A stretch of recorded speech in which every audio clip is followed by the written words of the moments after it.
I was part of the Gang of Six, 3 Republicans, 3 Democrats, working in a bipartisan way to respond to the president's 4 pillars of what he said he needed to see to find a pathway for these children to have their dreams not become a nightmare.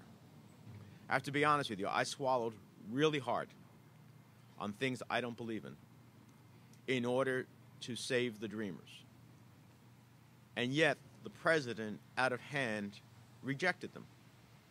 Even yesterday, when he was given his signature issue, the $25 billion for a wall that Mexico was going to pay, he rejected it. He rejected it. So, you've got a great question, but it needs to be asked of the people who are in power. I don't know what more we can do. We took every shot we had. Every Democrat. There were 4 amendments yesterday. 3 of them, well, 2 of them actually dealing with how we could help the dreamers. One was a pure Dream Act. 48 out of 49 Democrats voted for it. Not one Republican voted for it. Not one. That was the McCain-Coons amendment. And then the bipartisan work that came after the Gang of Six, where Susan Collins and the Common Sense Caucus, they call themselves in the Senate, a group of Republican and Democratic centrists, I'll say. Again, I hate the wall. I abhor it. I think it's a waste of the taxpayers' money. I think there are better ways to ultimately go ahead and secure our border with technology and a whole host of other things. But again, because you're not in the majority, the very essence of not being the majority is to have to negotiate and come to what is possible.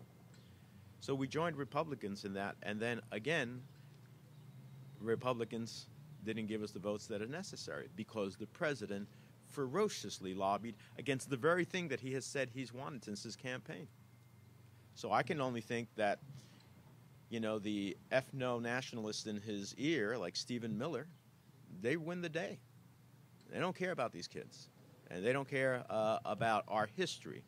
Donald Trump, actually, they have this horrible term called chain migration, and I refer to it only when I'm referring to what they call it. That's family reunification.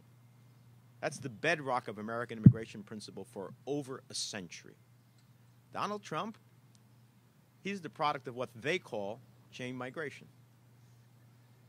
His grandfather came to the United States from Germany because he was claimed by his sister, who was an American citizen living here.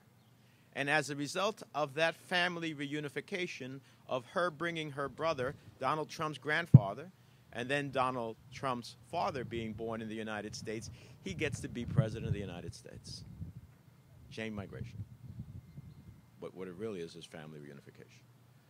That's the incredible nature of what we are talking about here on what has been, you know, for those of us who live in this region, we are very, you know, very aware of the history of our families and where they came from and how we have enriched collectively this state and the nation. So I don't know what's next because we have tried every single way, and I'm not giving any more. I'm not giving any more than, personally, I'm not giving any more than what we gave. That's it.